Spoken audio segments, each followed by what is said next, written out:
1990-yildan beri hozir 2026-yilgacha 36 yil ichida bu kasallik 20 barobar oshib ketdi. Xo'sh, bu kasallik qaysi? Nevroz. Bugungi videoda nevroz kasalligini, nevroz holatining kelib chiqishi sabablari, shu bilan birgalikda qaysi turlari bor ekanligi klassifikatsiya va shu bilan birgalikda qanday zamonaviy davolash usullari mavjudligini va qaysi usuldan effektiv foydalanish nevroz kasalligidan butunlay qutulishga olib kelishini aytib o'tamiz. Assalomu alaykum, siz bilan yana doktor Alimov. Birinchi marta 1769-yilda William Kayler tomonidan nevroz atamasi fanga kiritildi. Keyinchalik buyuk psixoanalitik olim Sigmund Freud uning fikrlarini rivojlantirdi. Endi nevroz kasalligini kelib ko'pchilik biladigan asabiylik, tajanglik, qo'rquv, vahima, miyada ketmaydigan kabi fikrlarda nevroz kasalligini nima sababi bor? Aynan nimadan keyin bu kelib chiqadi? Birinchi eng ko'p uchraydigan sabab bu miyada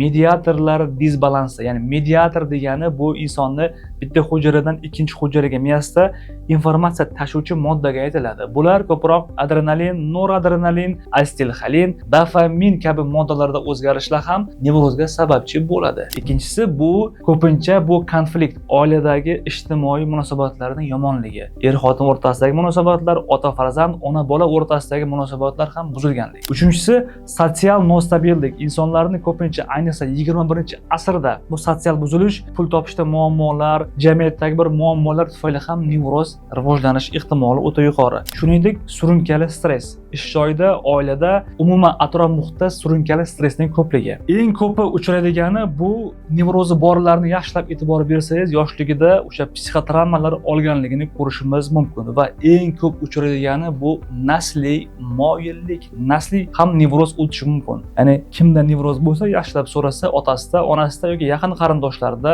nevroz bo'lganligini ko'rishimiz mumkin. Endi birinchi eng meditsinada oltin qoida bor. Kasallikni tushunish, kasallikni turini bilish bu sizda nevroz kasalligini davosiga qo'yilgan birinchi qadam. Agar siz kasalligingizni yaxshi bilmasangiz, bu kasallikni davolay olmaysiz. Nevrozning qanaqa turi bor? Ya'ni doskada tushuntirib o'taman, qaysi turi, qanaqa holat va bir-biridan ozgina farqli jihatlari mavjud. Doskaga e'tiborni qaratamiz.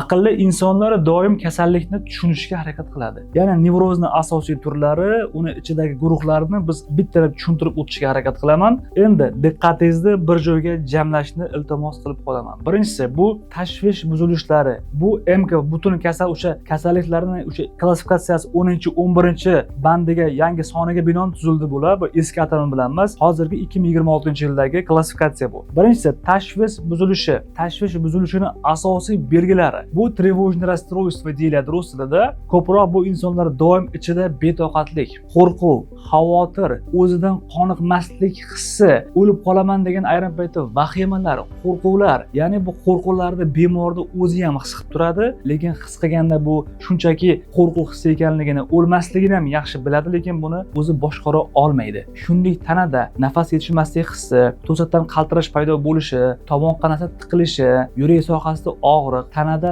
noodatiy holatlarning paydo bo'lishi bu tashvish buzilishiga, ya'ni trevojniy расстройствоga xos bo'lgan belgilar hisoblanadi. Tashvish buzilishini 3 ta asosiy turi bor. Bu generallashgan tashvish buzilishi, vahima buzilishlari va fobiya buzilishlari. Buni birinchi vahima buzilishi misol uchun bu panichеская ataka deymiz ikkinchi nomini. Bemor to'satdan dabdurustdan bemorning o'zida vahima xuruji, tomoqlari tiqilib, o'lib qolaman, bo'g'ilib qoldim, xuddi o'lishdan qattiq qo'rquv, yurak urib ketib qolishlari, ayrim paytda ich ketishi, siyishda muammolar paydo bo'lib qolishi bu ko'pincha panik atakaga xos bo'lgan belgilar. Uchinchisi misol uchun fobik buzilishga xos bo'lgan. Fobik buzilishda ham ikki xil turi bor. Agorafobiya va sotsiofobiyaning turlari mavjud. Asosan ikkita xil uchraydi. Fobiyada ko'pincha asosiy bu panikaga o'xshab, ya'ni o'sha vahima buzilishlariga o'xshab birdan kelib qolmaydi. Ko'pincha oylab davom etishi mumkin, qo'rquv, vahima. Misol uchun bitta buzilishi agorafobiya bu odam ko'p joyga borishdan qo'rqishlik. To'y hashamlarga bora olmaydi,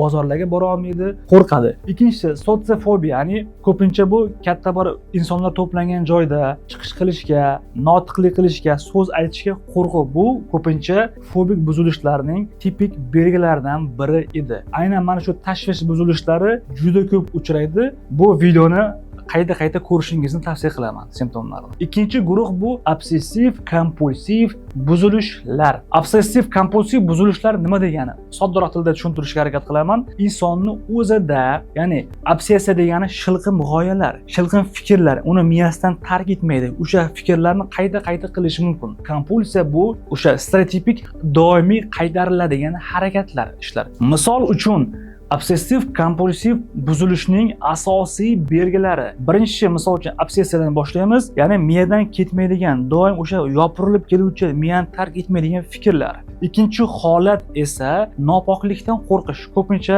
hadeb qo'lini yuvish, yuzini yuvish, qaysidir joyga kirib qolishdan qo'rqishlik. Uchinchisi, kimdir haqida, qaysidir munosabat haqida tinmay o'ylash. Uchinchi belgisi bu ko'pincha tartibni yaxshi ko'rilishligi. Nimadir notartib joylashib qoladigan bo'lsa, bu o'zidan o'zi betoqatlik hosil bo'lib, bunga chida olmaydi. Ko'pincha bular perfeksionist tabiatli insonlarda uchraydigan holat hisoblanadi. Endi keyingi holatlar bular kompulsiyaga e'tibor beradigan bo'lsak, fikr bor. Eshikni yopdimmi, yopmadimmi, gazni o'chirdimmi, o'chirmadimmi? Kuniga misol uchun borib 20 martalab, 30 martalab qo'llarini yuvish, 10 marta, 20 martalab tahorat olish. Men o'zimni amaliyotimda bo'lgan shunaqa bemorlar, bozorda ishlaydigan inson kuniga savdo qiladi. Unda o'sha chenaqa zidachi berish holatda, zidachi berdimmi, bermadim. Kuniga 30 ta odam bilan savdo qilsa, o'sha holatni qayta o'ylash oqibat bu obsessiv kompulsiv buzilishlarning belgisi. Endi obsessiv kompulsiv buzilishlarni, bu tashvish buzilishlardan asosiy farqi bularda qo'rquv, vahima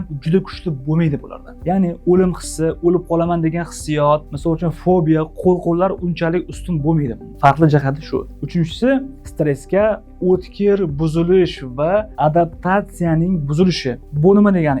Har bir insonimiz hayotida stressli voqealar, qanaqadir travmalar, ayriliq, judolik kabi holatlar bo'lishi mumkin. Ya'ni 3-guruhga kiradi. Buni ham 3ta guruhi bor. O'tkir stressga reaksiya, post-travmatik stress buzilishlari va moslashuv, ya'ni adaptatsiyaning buzilishi. Ko'pincha buni farqli jihati bu e'tibor beramiz. Qaysi stressdan keyin, travmadan keyin o'tkir sodir bo'ladi. Birinchi turi misol uchun o'tkir stressga reaksiya. Bu ko'pincha qisqa davom etadi. Stressga reaksiya bo'lganidan qo'rquv, vahima, tushkunlik, o'sha voqeani ko'p o'ylashlik yoki bo'lmasam buni qisqa muddat davom etib ko'p yig'lash, qo'rquvlar, vahimalar paydo bo'lishi, bu qisqa reaksiya 1 hafta 10 kunda yoki qisqa muddatda o'tib ketishi mumkin. Ikkinchi holat bu post-travmatik stress buzilishlari. Bunda ham ko'pincha post-travmatik stress buzilishida ko'proq oylab, yillab davom etishi mumkin. Ko'pincha o'sha travma olgan joyini eslab qolishlik, travma bilan bo'lgan insonlar bilan muloqotdan qochishlik, shuningdek shu bilan birgalikda o'sha travma bo'lgan voqealarni qaytadan miyadan ketmaslik, yopirilib ketish holatlarini bu post-travmatik stress buzilishiga kiritishimiz mumkin.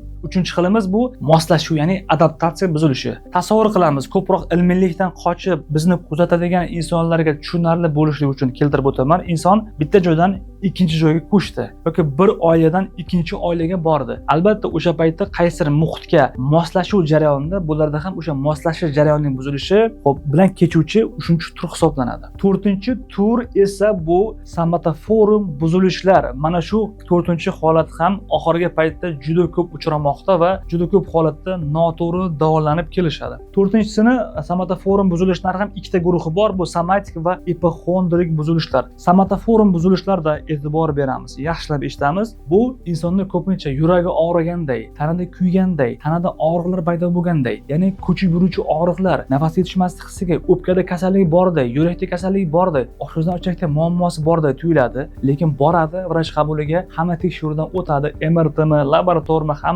hammasi sog'lom chiqadi. Bu nevrozning somatoforum buzilishi. Somatoforum buzilishda bu somatik tipiga xos bo'lgan belgilarni sanab o'tdim. Ikkinchisi ipokondrik tipi bor. Ipokondriya deganda bu bemorlar ko'pincha doim o'zidan kasallik qidiradi. Hamma joy yaxshi bo'lsa ham o'zi kasallik haqida giperreaksiya, ya'ni oddiy bir holat yo'tal bo'lsa ham bu o'pkada rak bormikan, u bormikan, bu bormikan deb juda chuqur o'ylab yurishlik. Bunaqa insonlar o'ta ta'sirchan, arzimagan bir holatdan bo'rttirib ko'rsatib, bu ipokondriya. Ko'pincha har deb internetdan kasalliklarni qidirish, har bir dori vositasini hammasini har deb o'sha bo'yicha instruksiyalarni o'qish bu ko'pincha ipixondriyaga xos bo'lgan belgilar. 5-inchisi va oxirgisi bu konversion buzilishlar. Konversion buzilishlarni ko'pincha oldin isteriya atamasi bilan atashgan, lekin hozirgi zamonaviy tibbiyotda bu konversion buzilishlarini ham 3 ta asosiy guruhlari mavjud. Bu amneziya, fuga yoki konversion buzilish. Xo'p, boshingizni ko'p qoldirmayman va asosiysini aytib o'taman. Bu konversion buzilish haqida gaplashamiz. Bunda ko'pincha isteriya, ya'ni bunaqa insonlar atrofdagilarning doim diqqat markazida bo'lishni xohlashadi. Ko'pincha o'z-o'zidan xushdan ketib qolishlik, tirishishlarning kuzatilishi, buni ko'pincha demonstratsiyani, ya'ni o'zini demonstratsiya qilish, reallikda bu voqea bo'lmasa ham xuddi shunaqa voqea o'xshaydi qilib isterikaga o'xshagan holatda kuzatib berish. Ayrim paytda konversion buzilishlarda mana o'z praktikamda ham bo'lgan, ko'pincha bir oyoq qo'lning ishlamay qolishligi yoki ko'zlarning ko'rinmay qolishligi, to'satdan stressdan keyin gapira olmay qolishlik, oyoq qo'llarning uchi muzlab qolishligi, tomoq ancha tiqilib nafas yetishmasdan hushdan ketib qolish kabi holatlari ham bu konversion buzilishda ko'rsatiladi. 5 ta holatni endi ko'rib chiqdik. Endi bu kasallikda har bittasini ta'rif berib o'tdik. Endi videoning ikkinchi qismida bu kasalliklarni qanday davolash, bir-biridan farqli jihati, qaysi paytda qaysi dorini qo'llash kerak, qaysi paytda qaysi dorini qo'llamaslik kerak, faqat dori bilan davolash kerakmi yoki boshqa usullari ham bormi? Videoning ikkinchi qismida aynan shu haqida gaplashib o'tamiz. Sizda nevroz kasalligini sanab o'tgan belgilarimiz bormi? Bizning fikrlarimizga qo'shilasizmi? O'z fikrlaringizni kommentariyada qoldiring.